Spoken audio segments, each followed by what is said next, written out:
Good morning વાલા વિદ્યાર્થી મિત્રો. ધોરણ 9 અંગ્રેજી વિષય યુનિટ 1 ચિત્તાસ ટીયરના પાર્ટ 2 માં આપનું સ્વાગત છે.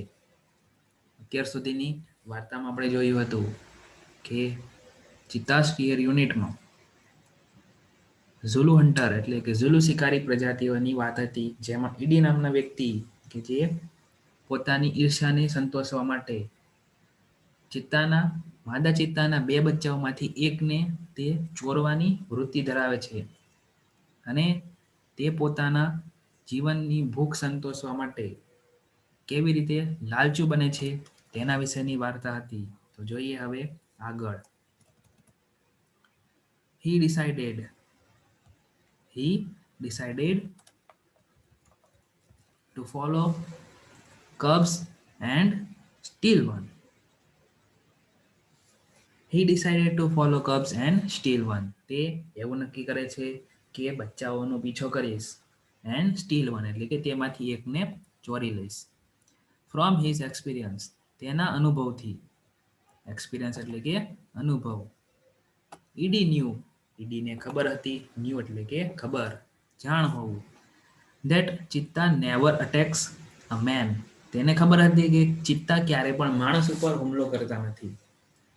therefore તેથી it was safe to steal a cub તેથી ચિત્તાના બાળકને ચોરવું એ સેફ એટલે કે સલામત હતું.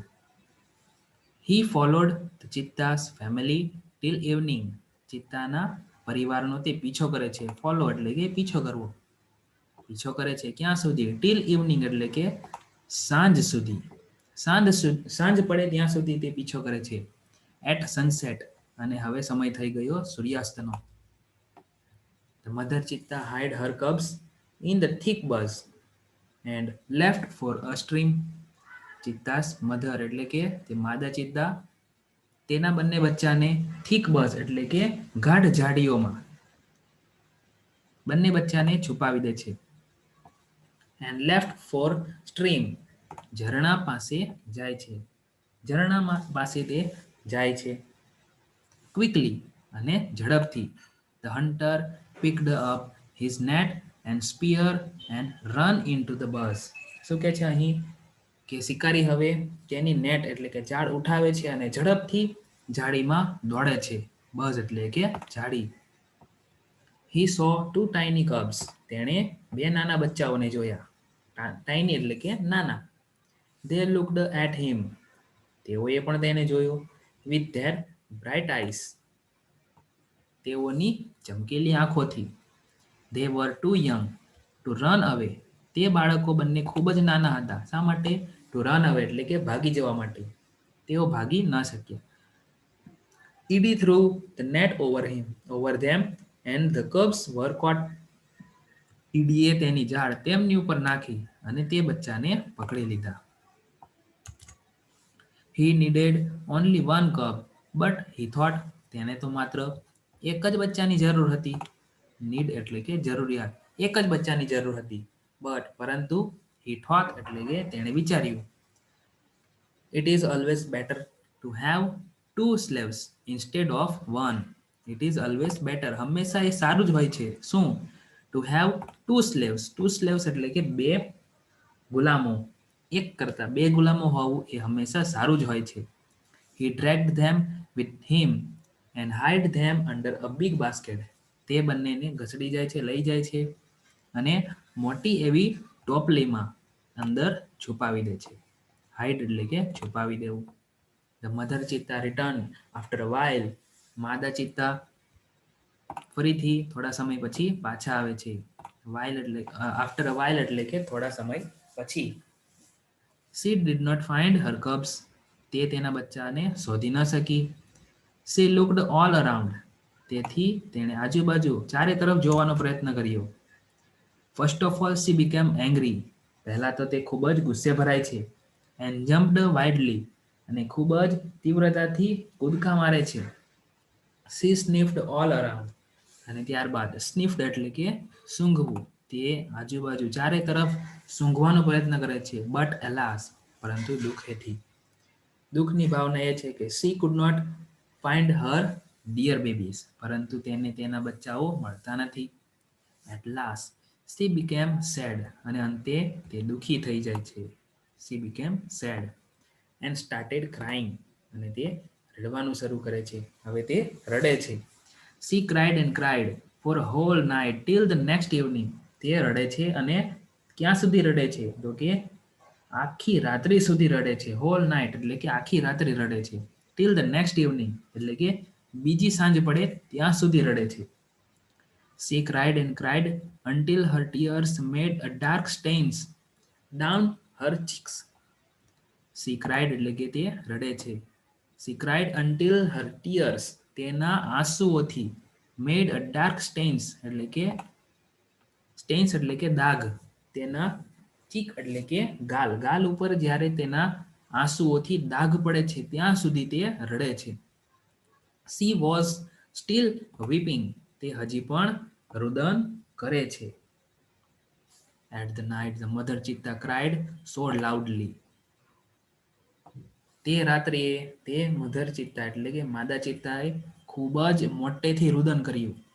That she was heard by a wise man living in a village. અને તે રુદન એક સમજુ માણસ જે તે માણસમાં તે ગામમાં રહેતો હતો તેણે સાંભળ્યું. The old man understood what had happened. તે વૃદ્ધ માણસને સમજાઈ ગયું. Understood એટલે કે સમજાઈ જવું, સમજવું. તે વૃદ્ધ માણસને સમજાઈ ગયું કે શું ઘટના બની હશે, શું થયું હશે. Happened એટલે કે બનવું. He immediately took his strong club and came out of his hunt. He immediately એટલે કે ઝડપથી. તે ઝડપથી તેની મજબૂત એવી લાકડી ઉઠાવે છે. And came out his hunt. તે તેની ઝૂંપડીમાંથી બહાર આવે છે. This old man, Sano, was very wise. આ વૃદ્ધ માણસ જેનું નામ હોય છે સનો તે ખૂબ જ વૃદ્ધ અને સમજુ હોય છે. He loved animal and knew all about him. શું કહે છે કે તે વ્યક્તિ એટલો બધો બુદ્ધિશાળી હોય છે કે તે પ્રાણીઓ વિશે ઘણું બધું જાણતો હોય છે. અને લવડ એટલે કે તેઓને ખૂબ જ પ્રેમ પણ કરતો હોય છે, વહાલ પણ કરતો હોય છે. When Sano found out the hidden cubs, જ્યારે સનો ફાઉન્ડ એટલે કે શોધી લેવું, જ્યારે સનોને બંને નાના બચ્ચાઓ મળી જાય છે જે કોના દ્વારા છુપાવવામાં આવેલા હોય છે? ઈડી દ્વારા. ઈડી દ્વારા છુપાવેલા બચ્ચાઓ તેને મળી જાય છે. He knew that it was Edie's wicked idea. તેને હવે ખબર પડી જાય છે કે આ તો કોનો વિચાર હોય છે? ઈડીનો. ઈડીનો નબળો એવો વિચાર હોય છે.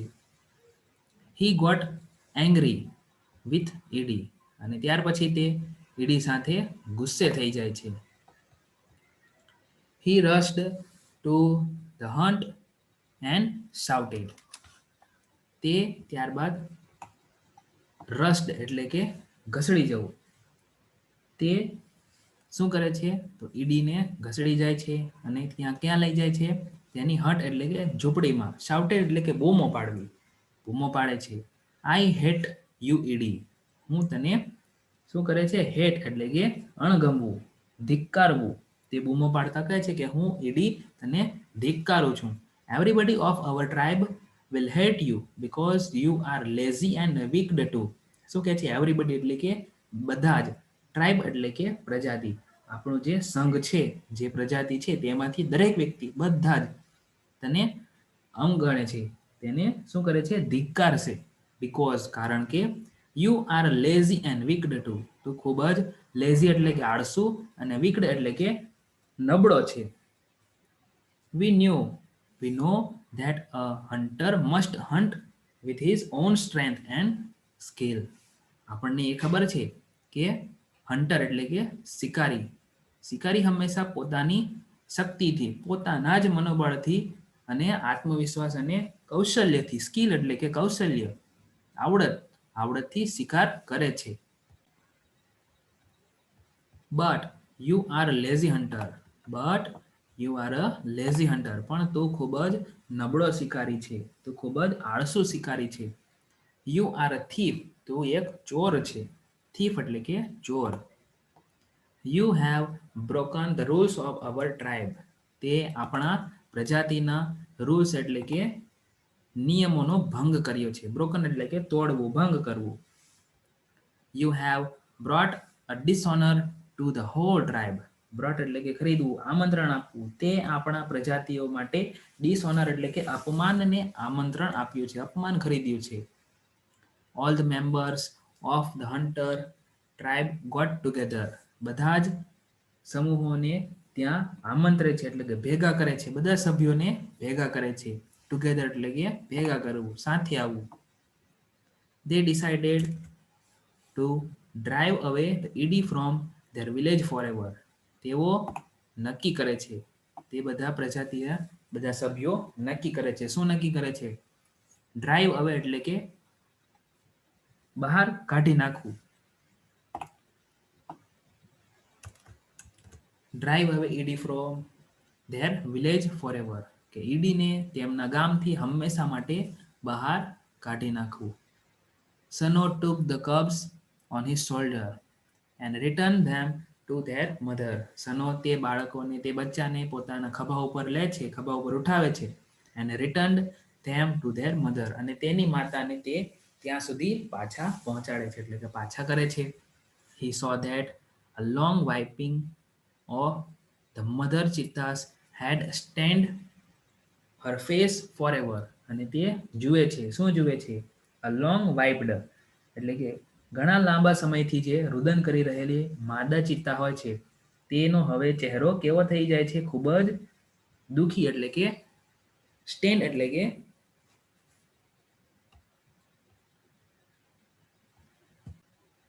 દાગ પડી જવા. એટલે કે હંમેશા માટે તેને માદા ચિત્તાના ચહેરા ઉપર દાગ પડી જાય છે. આ હતી ચિત્તાસ ટીયર યુનિટ. જોઈએ હવે આગળ. હવે છે ચિત્તા પ્રાણી વિશેની કેટલીક માહિતી, જે નીચે મુજબ છે.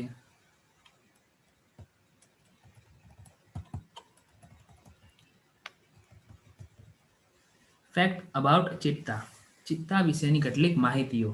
હાઇટ એટલે કે ઊંચાઈ 100 સેન્ટીમીટર્સ. લગભગ તેની ઊંચાઈ 100 સેન્ટીમીટર જેટલી હોય છે. વેઇટ એટલે કે વજન 65 કિલોગ્રામ્સ. એનું વજન 65 કિલોગ્રામ હોય છે. વેઇટ એટ બર્થ એટલે કે જન્મના સમયે તેનું લગભગ વજન કેટલું હોય છે?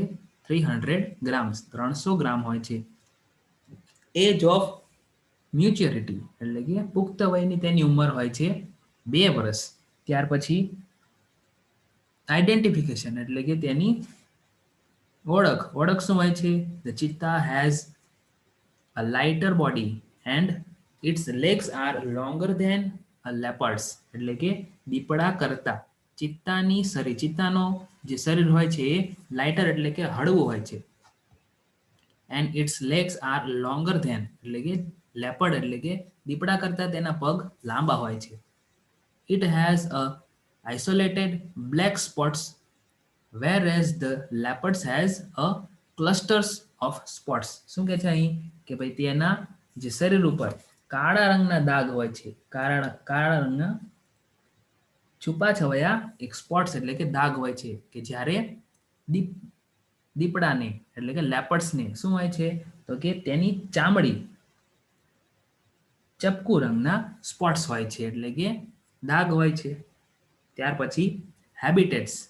હેબિટેટ્સ જોઈએ. હેબિટેટ્સ એટલે કે રહેઠાણ. રહેઠાણ વિશે જોઈએ તો cheetahs usually lives in open forest. Cheetah હંમેશા ક્યાં રહેતા હોય છે? તો કે ખુલ્લા મેદાનમાં, open forest. Presently they are found mainly in Africa. હાલના સમયમાં તે મુખ્યત્વે આફ્રિકામાં હોય છે, આફ્રિકામાં જોવા મળે છે. વી હેડ અ લોટ ઓફ ચિત્તાસ ઇન ઇન્ડિયા. ભારતમાં પણ ખૂબ જ મોટા પ્રમાણમાં ચિત્તાઓની સંખ્યા હતી. હેડ ભૂતકાળના સમયની વાત છે એટલે કે હતી. But the last one was shot by hunters around 1950. પરંતુ છેલ્લો ચિત્તા ને 1950માં શિકારીઓ દ્વારા મારી નાખવામાં આવ્યો હતો. હેબિટ્સ એટલે કે તેની આદત. It is the fastest animal on earth. પૃથ્વી ઉપર સૌથી ઝડપી પ્રાણીઓ કહી શકાય તો તેમાંનો એક છે cheetah. Its top speed can be around 100 kilometres per hour. તેની સૌથી વધુ ઝડપ હોય તો 100 કિલોમીટર પ્રતિ કલાકની કહી શકાય. But it can maintain his speed only for a few short distance. પરંતુ તેની આ ઝડપને તે ખૂબ જ ઓછા સમય સુધી જ જાળવી રાખે છે. મેન્ટેન એટલે કે જાળવી રાખવું. ખૂબ જ ઓછા અંતર સુધી જ જાળવી શકે છે. Sometimes it can take a leap as long as 25 metres. ઘણીવાર તેનો કૂદકો, લેપ એટલે કે કૂદકો શું હોય છે તો કે લગભગ 25 મીટર જેટલો હોય છે. 25 મીટર જેટલો તે કૂદકો લગાવી શકે છે. It creeps silently behind the prey and then leaps up to the catch it. It creeps silently એટલે કે તે ધીમેથી સરકે છે, ધીમેથી સરકીને જાય છે. બિહાઇન્ડ ધ પ્રે એટલે કે શિકારની પાછળ. શિકારની પાછળ, પ્રે એટલે કે શિકાર, શિકારની પાછળ ધીમેથી સરકીને જાય છે. And then leaps up to the catch it. અને ત્યાર પછી તે કૂદકો મારે છે તેને પકડવા માટે. It does not preserve its press. તે તેના શિકારને ક્યારે પણ સાચવતો નથી. પ્રિઝર્વ એટલે કે સાચવવું, સાચવતા નથી. This sometimes causes the death of cubs and young cheetahs. અને તેના કારણે ઘણીવાર બચ્ચાઓ એટલે કે તેના બચ્ચાઓ અથવા તો નાના ચિત્તાઓનું મૃત્યુનું કારણ બને છે. કોઝિસ એટલે કે કારણ. આ તેના બચ્ચાઓ અને નાની ઉંમરના ચિત્તાઓનું મૃત્યુનું કારણ બને છે. It is સોલિટરી creature. અને આ હોય છે સોલિટરી ક્રીચર એટલે કે એકલવાયા પ્રાણી, એકલા રહેતા પ્રાણી હોય છે. It does not live in a group or herd. તે ક્યારે પણ ગ્રુપ એટલે કે સંઘમાં, સમૂહમાં અથવા તો ટોળામાં રહેતા નથી. Its family separates as soon as the cubs are mature. તેનો પરિવાર છૂટો પડી જાય છે જ્યારે તેના બચ્ચાઓ પુખ્ત વયના થઈ જાય છે. ત્યારે તરત જ તેનો પરિવાર છૂટો પડી જાય છે. ત્યાર પછી ડાયટ એટલે કે ખોરાક. Medium size ducks are its main food. મધ્યમ વર્ગના જે મધ્યમ સાઇઝના એટલે કે આકારના ડક્સ હોય છે, ડક્સ એટલે કે કાળિયાર, એ તેનો મુખ્ય ખોરાક હોય છે. It also catches hares and large birds. તે બીજું પણ કંઈક ખાય છે જેને હેર્સ એટલે કે સસલું અને લાર્જ બર્ડ એટલે કે મોટા પક્ષીઓ ને પણ તે ખાવાનું પકડવાનું પસંદ કરે છે. ત્યાર પછીનું વાક્ય છે ક્યુબ્સ. કબ્સ એટલે કે બચ્ચા.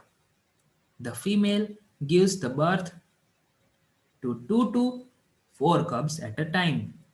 ફિમેલ એટલે કે માદા. માદા ચિત્તા એક સમયે 2 થી 4 બચ્ચાને જન્મ આપી શકે છે. They are very beautiful with a long silver grey hair. શું કે છે કે ભાઈ નાના બચ્ચાઓ કે જે કુણી એવી રૂપેરી એવી રૂવાટી વાળા ખૂબ જ સુંદર હોય છે. The mother calls them by giving a high pitches whistle like a bird. માદા તેને ટીણા અવાજની સિસોટી વગાડીને તે બાળકોને બોલાવવાનું પસંદ કરે છે, બોલાવે છે. આ હતા આપણા યુનિટ 1 નો પાર્ટ 2. યુનિટ 1 ચિત્તા સ્ટીયર અહીં પૂર્ણ થાય છે.